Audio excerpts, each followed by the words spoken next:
Hey, so Prince Harry and Meghan Markle were seen in Jamaica. And I promised you I was not going to go live to discuss this, but there is this article from Washington, D.C. that was from The Hill. It's the publication's called The Hill, and I'm sure many of you people know about it. It's a well-known publication. And this article was written by a couple of guys that are involved in national security. And so it's very interesting because not many people are talking about this, but Prince Harry and Meghan Markle, they were in Jamaica.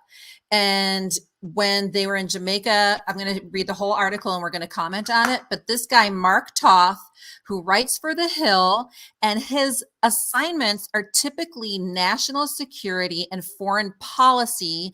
And the other co-writer of this article is a guy named Jonathan Sweet, who is a retired colonel who served 30 years as a military intelligence officer. Hey guys, welcome. So I am Deanna from Hot for History, and I haven't been on here for a little bit because I've just been recording some things about the royal family. But I found this article tonight. I was just planning on relaxing and I couldn't resist because there's a lot of nuggets in here because Prince Harry and Meghan Markle went off to Jamaica after this Living Legends of Aviation award that was in Hollywood, when Prince Harry was honored as a living legend for his work in aviation, and John Travolta gave him this award. Everybody was expecting Meghan to come. Meghan did not come because they say that she was taking care of her children in Montecito. Fast forward, like literally hours later, they're on a plane to Jamaica. And the reason why this is somewhat controversial, they're there with Paramount Studio executives to kick off the launch of this Bob Marley film that, by the way, looks great. Like, definitely gonna have to see it. But it seems so out of context for them to be there, especially since Netflix has a deal with them that expires in 2015. So they're off in Jamaica, and also from the perspective of the monarchy, it doesn't look good because when Will and Kate were there in 2022, the prime minister basically said to them, listen, you're never gonna, we're getting rid of the monarchy. Now remember that, the royal family and the monarchy basically supports the Commonwealth of Jamaica financially. So I don't know what's going to be happening, but I understand. So Harry and Meghan show up, and they're like within hours of missing the Living Legend award. And many people say that Harry basically dissed John Travolta because he said that he had been dining out with his mother, and rumors are that Meghan didn't go because she wanted these special accommodations, which she didn't get. And so then Harry gave a dig to John Travolta. I don't know if any of that's true. But yeah, so I'm good friends with Rahan and Ziggy. I mean, he was Bob Marley. I mean, I could go off. I probably should do a historic series on him. Maybe I'll do that closer to when there's the national release of the film. But anyhow, that's awesome because he was obviously a legend himself. But this is where the drama is, where we'll talk about the drama.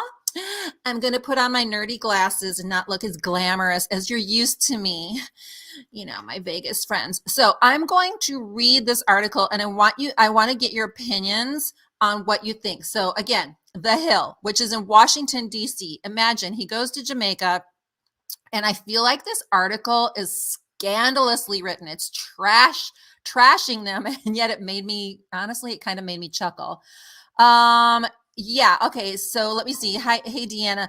Harry and Meghan's one big joke. It's especially now that the king and Kate are, basically hospitalized, and there's been no mention of them, and instead, such bad timing. Harry and Meghan go off to Jamaica and stand with the prime minister, who basically said, we're done with the royal family. They got a lot of booing. Like, a lot of people booed them, and you can hear some FUs from the audience when they showed up, to be honest.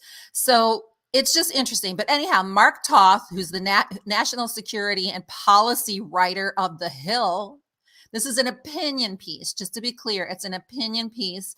And his co-writer, Jonathan Sweet, who's a retired colonel, just sit back and have your popcorn and read this and listen to this. So he says, well, let me scroll it. Let me scroll this so you guys can kind of read along with me. Hey, let's go to the beginning here. Hopefully you can see this. Okay, hold on a second. I gotta get this right for you. Okay. So it says red carpets, Hollywood glitz, and staged photo ops are not evocative of a humble Rastafarian lifestyle. Think about that. In other words, they show up and she's in this gown and didn't make the lifestyle awards. But anyhow, that's their whole point, is that it's not, they weren't necessarily representative of that. It says, nor was Meghan Markle gaudily, it's an opinion piece, not my opinion, I'm just reading it, gaudily wearing an oversized black ball dress during a surprise appearance at the movie premiere of Bob Marley, One Love in Kingston, Jamaica. In other words, like, I like how he said that it's not evocative of a humble Rastafarian lifestyle. I mean, because that's something that you got to think of, like, truly, if you're going to be representing, like going there to honor basically one of the hugest legends of all musical time. Like, it's just a little wild. Okay. The Fugees may be a surprise singing guest with Usher. Ooh, at the Super Bowl halftime. Ooh, I like that. Okay. So Prince Harry didn't sport Marley's iconic dreadlocks. Now listen to this when he says this, but certainly the appearance of King Charles III's youngest son is causing dread in Whitehall and Buckingham Palace. See what they did with the words there? That's why I kind of used it for the title. It's like they're considering him dreadful. Okay, so then these guys from the Hill, usually the national security and foreign policy writer, says, always looking for an opportunity, Harry and Meghan sent an unmistakable message by their very presence, infamous already for endorsing the branding of 56-member Commonwealth of Nations as Empire 2.0 in their eponymous Netflix series. Harry and Meghan's eye-catching walk down the carpet was likely intended to upstage King Charles and his putative successor, Prince William. Oh my gosh, the writing on this is cray-cray. Okay, guys, you ready for this? Then he says, Knives Out, the 2019 dark comedy about an antagonistic family taking aim at its patriarch, would have been a more apt movie premiere. Oh my gosh. Sometimes I find these articles that are kind of hidden, that aren't as mainstream. This one is so intense. Okay. Harry and Meghan, ever the self-unaware narcissists, are clearly out for petty familial revenge in this latest installment of their South Park branded worldwide privacy tour. Okay. To remind you guys, one of the reasons why this is so outrageous is just the context of what it's written. This is written in the Hill. Okay. An opinion piece in DC. Harry talks about security all the time, and yet he's afraid to go to the UK because of his security. He heads to Costa Rica with his wife, and now he's in Jamaica, where they don't even like the monarchy, but he is totally feeling free without all of his financial support of all of the security, hanging out at a premiere of Bob Marley's biopic, or whatever they're calling it. I mean, this is no dig at Bob Marley in the film and Paramount from me. I mean, because I'm excited to see it. But anyhow, she didn't get to dance with John. Oh yeah. Okay, girl. Yes. Okay. I've got to talk about this. Then we'll get back to the article. Okay. So this was the rumor that she wanted to go to the living legends of aviation and walk the red carpet. And she wanted to then do what Diana did when she danced with John Travolta. Okay. So in other words, wouldn't that make me kind of familiar? This is what, again, rumors, right? So we don't know. So then what happened, behind the scenes, what we're hearing, rumors, was that Meghan was like, I'm not going to go if they're not going to accommodate me. And there is a shot of Harry at the event, kind of ticked off because his table isn't like dead center up front. It's kind of hidden back. And he's like, I'm sitting here. And the person's going, yeah, you're sitting there. And so when he gets on stage, he kind of gets into it with, with the people that are there, like, and especially John Travolta. He's not all that gracious.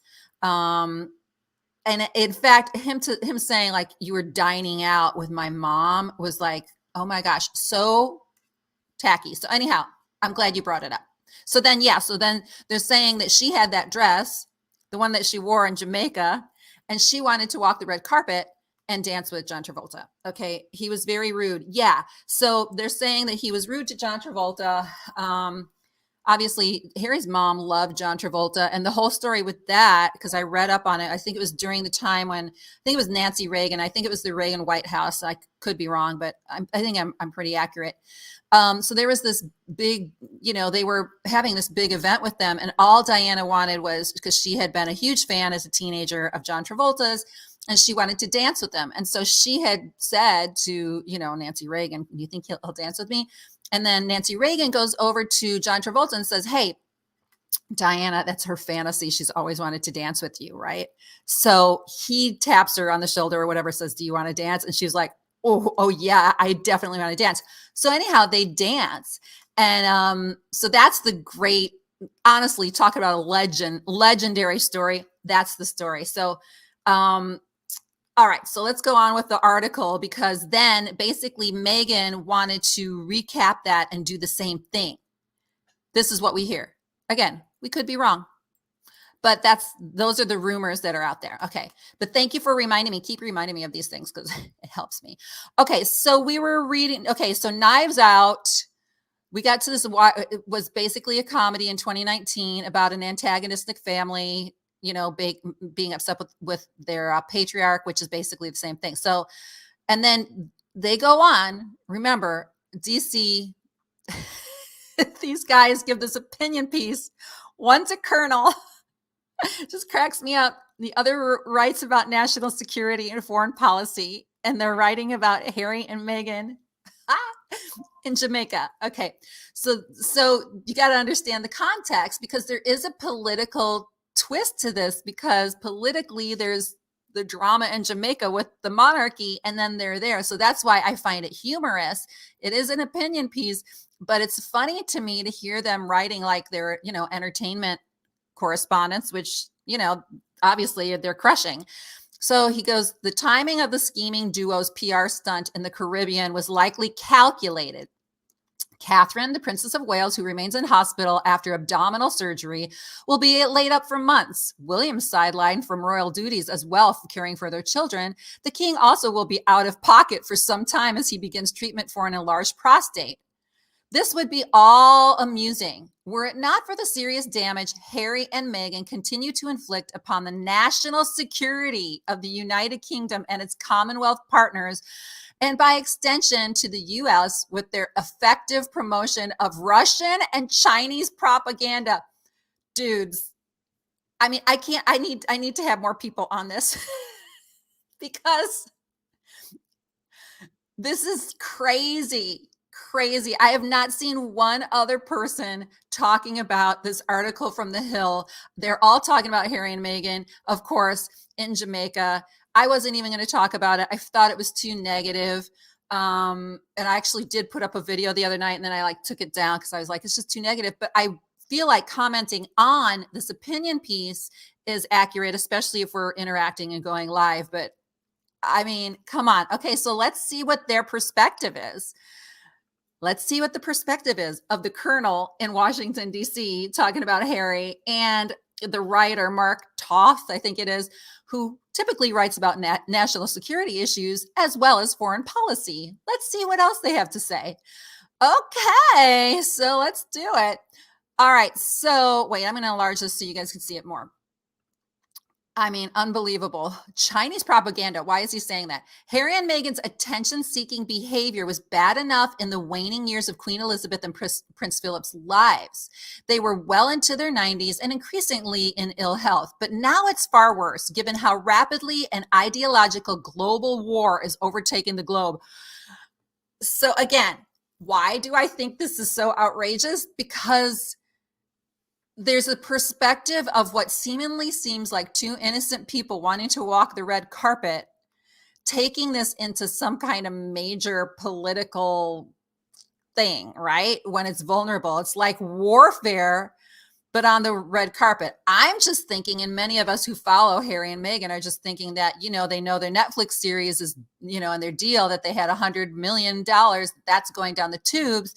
And so now they just want to hang out with Paramount execs, hoping to rekindle their brand, but it's unlikely because Paramount's not doing that great either, right? So let me see if you guys have any more comments.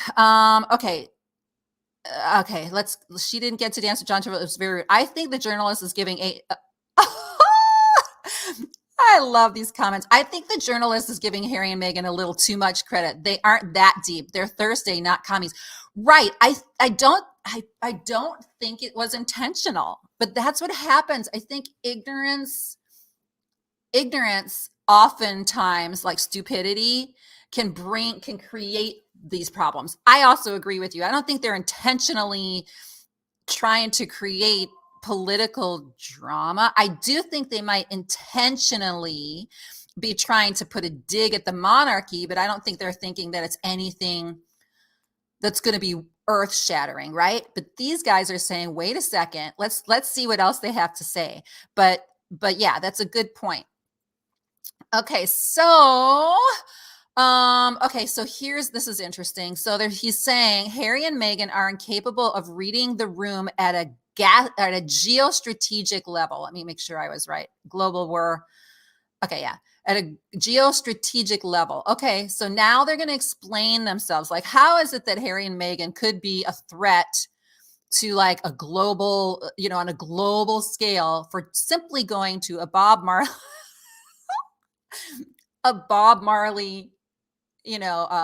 promotion of the film, like a premiere. Devoid of much needed Whitehall guidance, they are foolishly playing into the propaganda hands of Russia's Vladimir Putin and China's Xi Jinping. Moscow and Beijing are out to destroy the Commonwealth. Okay, this is their angle. This is why this is written by a national security and foreign policy guy and a retired colonel.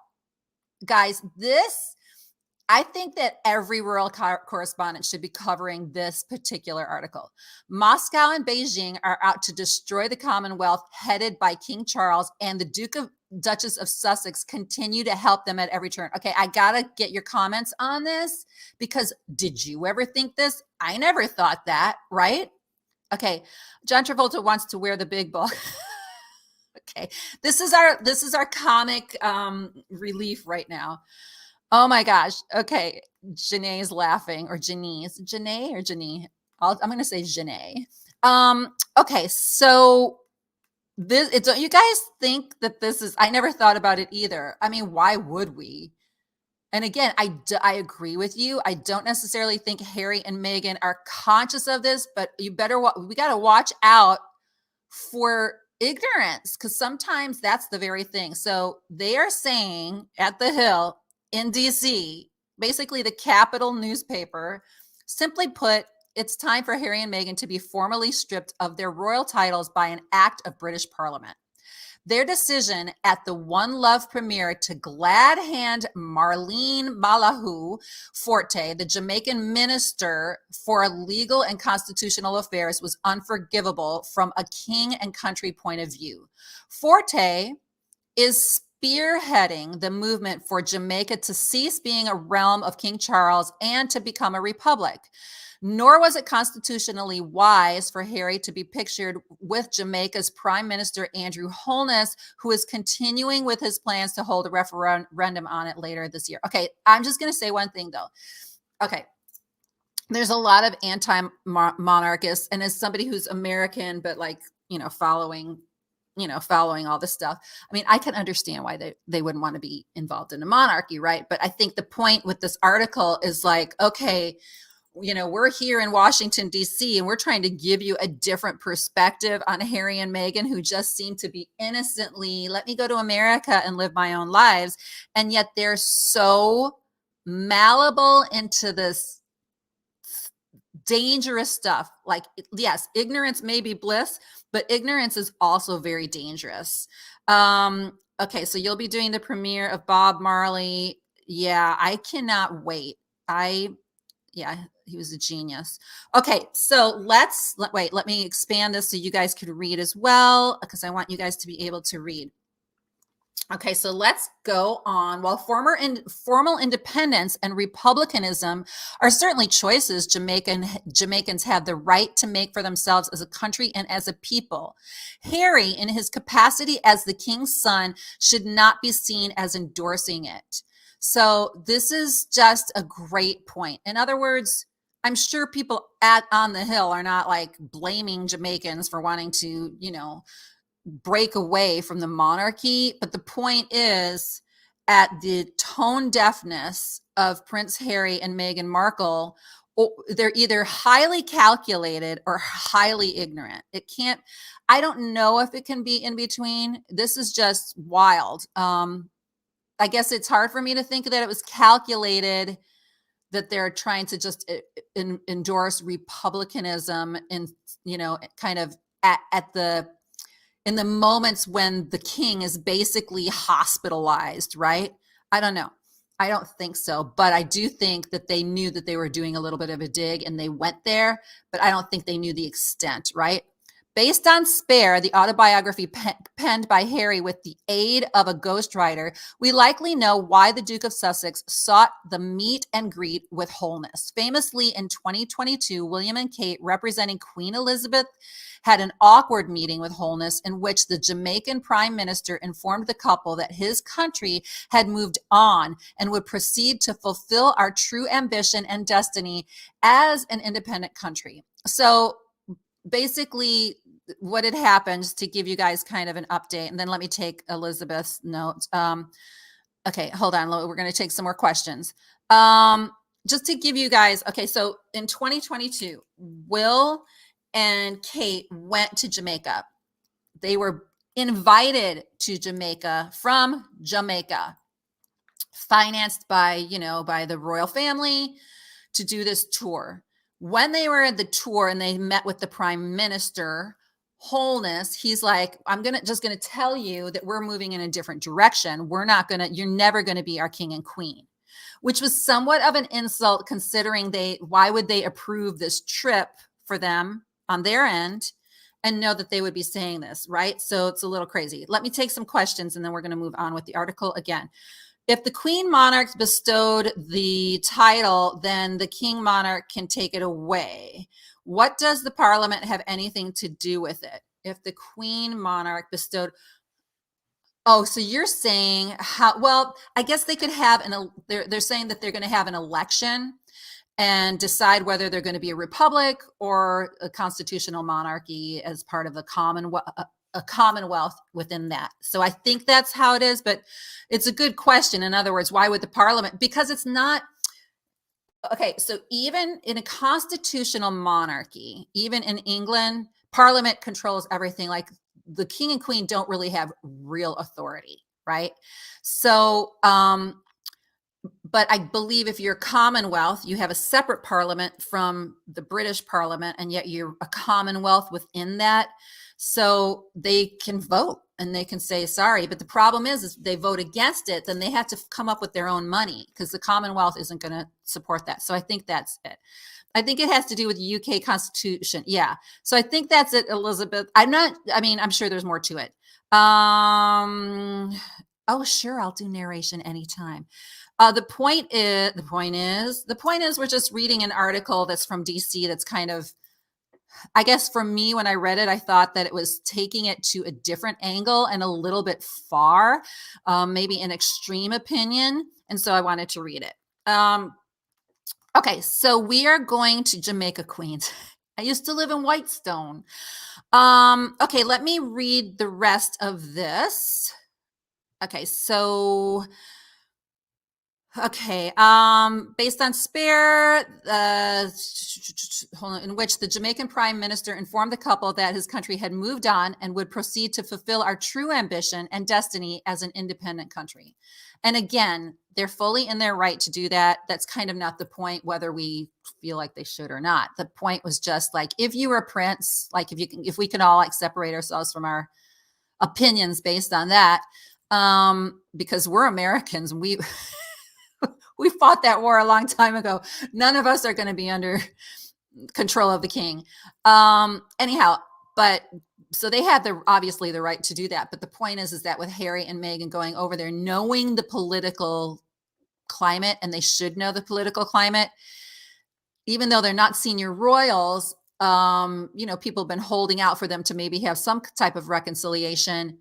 The timing with the king being in the hospital, and another senior royal, the future Queen of England, also in the hospital, it's just very insensitive. And this article is suggesting that it's more than that. It's actually encouraging not only Jamaica's freedom, but Jamaica's being put into the hands of what they're saying, Russia and China. That's what they're saying. I'm just saying, reading the article. So that's why the article is so extreme. So that's my point. I wanted to read it from that standpoint, because when we think of Harry and Meghan, we're not sitting there thinking, I don't know, deep political consequences, right? We're not really thinking that. So at the time, William and Catherine's trip to Jamaica and Benin was widely thought a disaster, and Benin, whatever, thought a disaster, but unfairly so.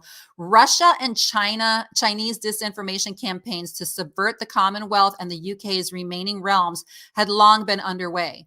The two simply ran a buzzsaw not of their making.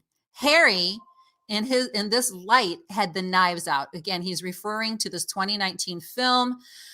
So that's why he's saying knives out. Allegorically speaking, he also knifed his brother in the back by intentionally inviting contrasts of William and Catherine's difficult official visit to Kingston with his own Ulmer scale D-list celebrity cameo. Okay, I gotta see if you guys have anything to say about this. Oh my gosh. Okay, titles can be removed, but Harry will always be a prince. That is true. Yes, and the reason that is true, because he's born a prince, so they can always remove the Duke and Duchess, but they can't make Harry not be a prince. He is a prince, will always be a prince. Did you hear about the recent crowning of a new king? Is looking to promote the rightful king in Australia. Oh, I've heard about that, because there's that, and then there's the guy I believe in Australia, who thinks that he is the biological son of Camilla and Charles, I think. I can understand the title thing. Hold on. I can understand the title thing in the end. Harry is Charles's son. He doesn't want to do that to his child. As a parent, I get it. It will take William to remove the titles. I've thought about this a lot, and you're absolutely right. I don't think he'll ever. First off, I don't think he can. I think there needs to be a new law in Parliament in order to allow him to take away those titles. But I think even if he had the right, you're right, I don't think King Charles would take away the Duke and Duchess titles. They are enjoying their freedom, and it could be something as simple as that, and yet the implications of it are like, woo, a lot more intense. So let's complete what these guys are saying. I might have to put my glasses on because I'm starting to. Okay. Anyhow, what's next? Harry in this light has knives out. I read that part. What's next? Will they meet with Argentine President Javier Milei to discuss Argentina's sovereignty over the Falkland Islands? One love may have been the theme of the night. Oh, I haven't even read this, so I can't wait to hear the punchline. One love may have been the theme of the night in Kingston, but it was hardly on display by Harry and Meghan, nor as Marley intoned in his classic hit, Three Little Birds, is every little thing gonna be all right. Come on. The writing's so good in this. Harry is always going to be a problem. His brash declaration on the red carpet that he had to be there in Jamaica is sufficiently indicative of that. Did he really? When his father is facing a medical procedure, when his sister-in-law is recuperating from serious surgery. Now, this is something that's somber in this moment, and it's sad. Like, why they won't go to the UK. They complain about the security. I don't even think Charles has seen Lilibet. Like, I mean, I know he hasn't seen Charlie in a long, I'm sorry, Archie in a long time. But it's sad because they'll go all into all of these places when you're like, are you really needed there? How about being needed, by where your dad is, right? Neither of which, notably and rather crassly, has he commented on publicly. Short of a directive from Buckingham Palace to represent the monarchy at the event, the premier crashers have once again lowered the bar. Let me see what you guys have to say before I finish reading this. Okay.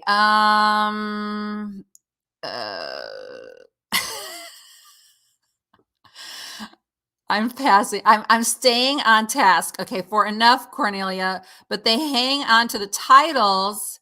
Fair enough, Cornelia, but they hang on to the titles because they're irrelevant without them. It makes them look thirsty and sad. So a lot of us think that way. It's like, do they, I mean, they're becoming famous based on their titles. They become famous based on, who they are with the royal family, and yet they totally diss them, right? And I think I say this at almost every time I go live. I think all of us wanted them to be successful in America and wanted to see them working hard, not only working hard, but working hard and making something incredible. They had everything given to them. $100 million with Netflix. That basically didn't work. Spotify deal. That didn't work. We want to see people who work hard. I think many of us would have loved to have seen Harry and Meghan come over here, create something incredible, really give back in that way with their creativity, and do well. I will say that for the first time, I've been watching Suits, and I actually like Meghan as Rachel Zane. I'm just going to say it. I've been enjoying that. Okay.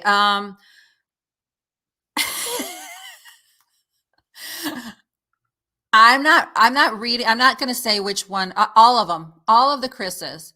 Okay. Neither of which notably, yes, Harry and Meghan had to be there. It was too tempting an opportunity to seize the stage from Charles and William. Essentially, however, they were ambulance chasing and appeared to be vainly attempting to profit from their family's medical challenges.